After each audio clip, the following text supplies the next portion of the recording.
Oh, John Kerry's Mideast peace talks have gone nowhere. Hey, y'all, Scott Horton here for the Council for the National Interest at councilforthenationalinterest.org. U.S. military and financial support for Israel's permanent occupations of the West Bank and Gaza Strip is immoral, and it threatens national security by helping generate terrorist attacks against our country. And face it, it's bad for Israel, too. Without our unlimited support, they would have much more incentive to reach a lasting peace with their neighbors. It's past time for us to make our government stop making matters worse. Help support CNI at councilforthenationalinterest.org. All right, guys, welcome back. I'm Scott Horton. It's my show, The Scott Horton Show. Our next guest is the heroic Kathy Kelly, great American peace activist from Voices in the Wilderness. Usually whenever I talk to you, you're in Afghanistan trying to get food and books to hungry and illiterate people. Kathy, welcome back to the show. How are you? Oh, thank you, Scott. Well, I'm good. I'm sorry actually not to be in Afghanistan, where really my main role is either to do the dishes or listen, really do a lot of listening. But I'm in Chicago because it seems that tomorrow I'll be in a prison, and I'm awaiting word from the Bureau of Prisons about what prison I should go to. But anyway, I've been sentenced to 3 months in prison for carrying a loaf of bread across a line at the Whiteman Air Force Base, where they are bombing Afghanistan and doing a great deal of surveillance using drone warfare. Okay, well, first of all, where is that base? And second of all, why a loaf of bread? Well, Whiteman Air Force Base is in Knob Noster, Missouri. It's a huge base, and they are now operating drones. One squadron at the base operates both weaponized and surveillance drones over Afghanistan. And it's very traditional in Afghanistan to have every meal with a loaf of bread and people sitting on the floor in a circle and a chance to talk after the meal. So I thought, well, why not bring a loaf of bread and a letter to the base and try to talk to the commander? I've come from Afghanistan. I have a constitutionally protected right to assemble peaceably for redress of grievance. My young friends in Afghanistan have no chance whatsoever to talk with the commander.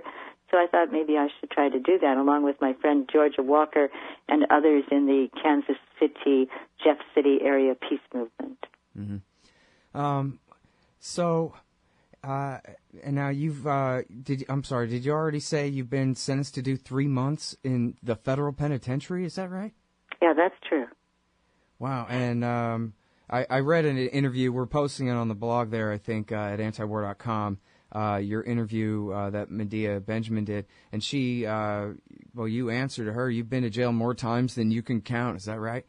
Well, that's true. I mean, a lot of overnights or county jails across the country for what I think is this constitutionally protected First Amendment right to assemble peaceably for redress of grievance. But also, if we had the necessity defense in this country, if you could say you acted in order to prevent a greater harm, such as massive slaughter and acted through warfare, then I would have many, many less experiences in county jails. Yeah. Does that make sense? I mean, what I'm saying is that we can't bring the necessity defense normally into a U.S. court. The magistrates and the prosecutors will just reduce things down to did you or didn't you cross that line, without any question about why ever in the world a group of people who often are, some of the most active in terms of community service in the entire community feel that they have to serve the cause of justice and stop the United States war making, and so they go right to the military places or the weapon-making places or legislative places and do cross lines, yeah. And now, was this the case where, I know there was one recently where the judge actually surprisingly let quite a bit of the necessity defense into the trial? Well, we were amazed. Way back in 2009, a number of us went to Creech Air Force Base, where there will be now a national mobilization march 4th through 6th, and that's in Las Vegas, Nevada. The judge let Bill Quigley, Ramsey Clark, and Colonel Ann Wright testify. And at the end of the trial, I mean, this judge had done 25 years on the bench hearing a lot of traffic ticket cases. And he was fascinated by this day in court. And he listened to Brian Terrell's sum up, the classic, if the house is on fire and the baby is trapped inside and you go in and you save the baby, should you be arrested for breaking and entering? And the judge said, I need to think about this for 4 months. Now, truthfully, he found us guilty after 4 months, but he sentenced us to time served. It's a discussion that is happening, but I think one of the reasons it's happening is because people like Medea Benjamin and Brian Terrell and many activists with voices for creative nonviolence, and up in Syracuse where there are steady actions and trials, and out at Creech Air Force Base, Beale Air Force Base, Whiteman Air Force Base, people are raising the issue and saying we want to put the brakes on and discuss the proliferation of drone warfare. Yeah, and I got the name of your organization wrong at the beginning, too. I'm sorry about Well, that. it used to be Voices in the Wilderness. We changed our name. Sadly, we didn't end the economic sanctions against Iraq, but I was glad to see on antiwar.com's website today the highlighted article by Mr. Hornberger, which includes mention of the economic sanctions against Iraq and the many ways that the United States bullied and waged warfare against people in Iraq, and that has to be taken into consideration as we look at Iraq today. Yeah, absolutely. And now, real quick, because we're almost out, well, I guess we got 4 minutes or so.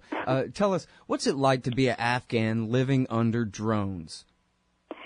Well, my young friends, first of all, cannot go back and visit their families in many cases. They might be targeted, they might be tracked, and their families say, no, don't come, it's not safe.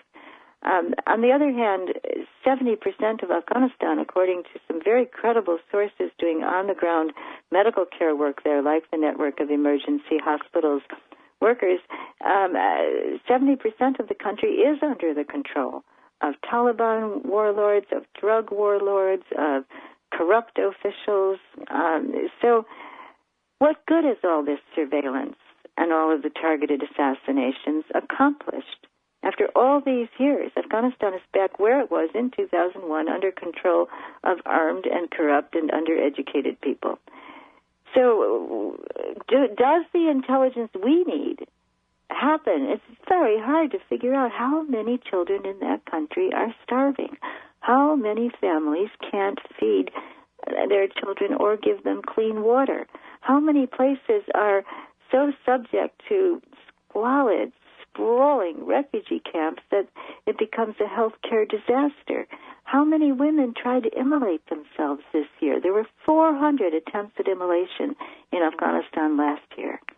These are the kinds of things we need to understand. We need to become literate in these realities. Otherwise, we're flying blind, bumbling around, spending this year $58.6 billion on the military in Afghanistan for the war that the president just told us is over.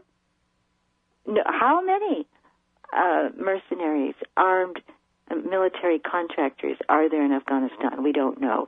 And then when we look at the history, I mean, Leon Panetta had said back in 2011, I believe, when he was asked how many al-Qaeda figures are there in Afghanistan, he said, about 55.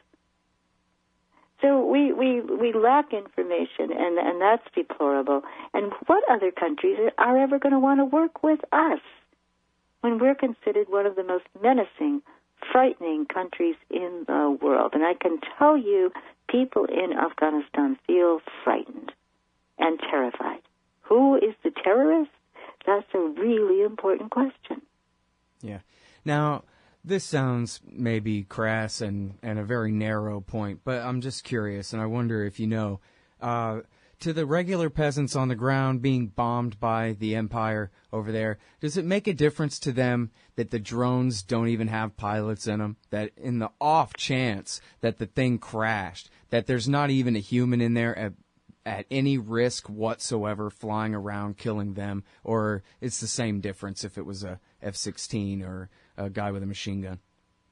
Well, they don't hesitate to use the word cowardice, but I think that the difference is also that when it's flying around, when the robot is flying overhead, it's in conjunction with the likelihood that a night raid, peopled by some very frightening, horrifically armed people, might burst into their homes. If the drone is flying around, it could mean that the Taliban are going to say, hey, somebody in your village must be in touch with intelligence from some other country, and the Taliban will come in, frightfully armed, and kill them. So people see that drone. They don't wait to ask or debate, philosophically, is that an act of cowardice? They pick up their belongings and run. And that's why the refugee camps are so overcrowded. The cold weather is coming. People don't have anything to protect their children from freezing to death.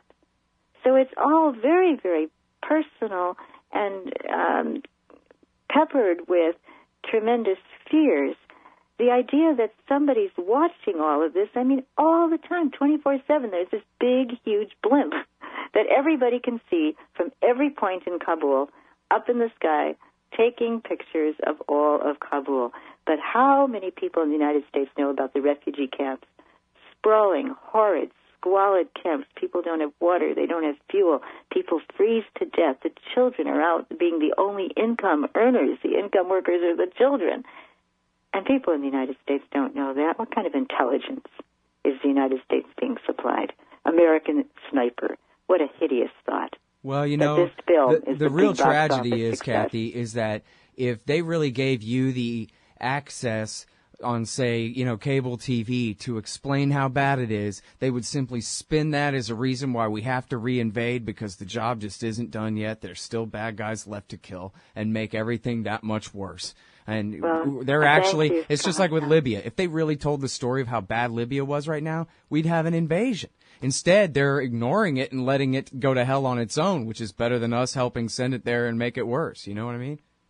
Well, the tendency to use people's heartstrings in terms of humanitarian concern as a reason to justify our invasions is something that's been invoked by people who know much, much better than to do that, and the crass reasons for people to do that really should be examined in every university across the United States that cooperates with the State Department and goes along with this reason to protect kind of argument. So the education is a crucial, crucial lever, and I'm hoping that over the months to come, as it seems as though President Obama is going to at least begin to give the nod to some more reasonable argumentation and practices, even though it'll be very hard for him to accomplish anything. I'm hoping that every group that can exercise their momentum will begin to lean hard and heavy on combining the peace movement and the environmental movement, working together to say we cannot afford the wars any longer. Well, I actually disagree with that part. I think the anti-war movement needs to be as broad-based as possible and exclude any other issue because there's so many different hot buttons for people to refuse to cooperate with each other on. But there's potential for a very broad-based coalition against empire if we reach out to the right on the costs to them, you know, that kind of thing. I do think that one of the great problems in terms of our environment is that the military takes all the researchers, takes the funding, takes the ingenuity, and commandeers that into military concerns, absolutely. And there's nothing left over to deal with the very real terror we face, which is what we're doing to our environment. Yeah, and they're the worst polluters on Earth, the American Pentagon. For me, that's argument why all environmentalists ought to put, you know, anti-militarism first, because there ain't nothing worse than polluting a country with depleted uranium, and nobody can compare the amount of oil they burn or, you know, that kind of thing. Anyway. And the ordnance that's littered all over places like Afghanistan will also start to litter the ranches and a lot of the pristine, beautiful areas in this country.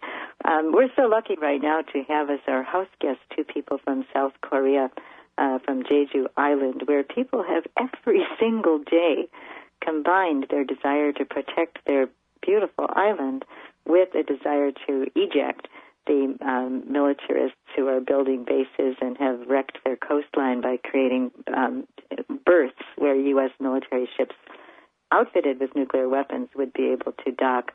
So we have a lot maybe that we can find inspiration from people in other countries. And I can tell you, going off to federal prison, that I know I'll find plenty of inspiration from the women locked up in prisons who find the courage to face these hideous long sentences and still keep their wits about them.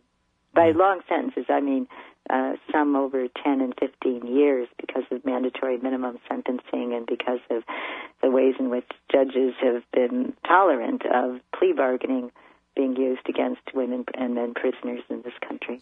Well, I sure hope that we can talk about that when you get out. That is a whole other conversation. I know you have a lot to say about it, but I also know that you got to go in preparation for your coming next interview here. But right. Good luck to you, Kathy. I admire you very much. You're a very brave lady. Well, thank you, and I'm Scott. talking mostly about going to the war zones, but going to federal prison, too, that's no joke. And you do this, put yourself in these situations quite deliberately in order, because you care about other people so much. And so I admire you a lot, and I wish you the very best of luck and all that. Thank you, Scott. Take care. All right, Bye. so that's Kathy Kelly. She's at Voices for Creative Nonviolence. And I guess we'll talk with her about how it went when she gets out. Hey, Al Scott here. If you've got a band, a business, a cause, or campaign, and you need stickers to help promote, check out thebumpersticker.com at thebumpersticker.com. They digitally print with solvent ink, so you get the photo quality results of digital with the strength and durability of old-style screen printing. I'm sure glad I sold thebumpersticker.com to Rick back when. He's made a hell of a great company out of it, and there are thousands of satisfied customers who agree with me, too. Let thebumpersticker.com help you get the word out. That's thebumpersticker.com at thebumpersticker.com. You hate government, one of them libertarian types, or maybe you just can't stand the president, gun grabbers, or warmongers. Me too. That's why I invented LibertyStickers.com. Well, Rick owns it now, and I didn't make up all of them, but still, if you're driving around and want to tell everyone else how wrong their politics are, there's only one place to go. LibertyStickers.com has got your bumper covered. Left, right, libertarian, empire, police, state, founders quotes, central banking. Yes, bumper stickers about central banking. Lots of them. And, well, everything that matters. LibertyStickers.com. Everyone else's stickers suck.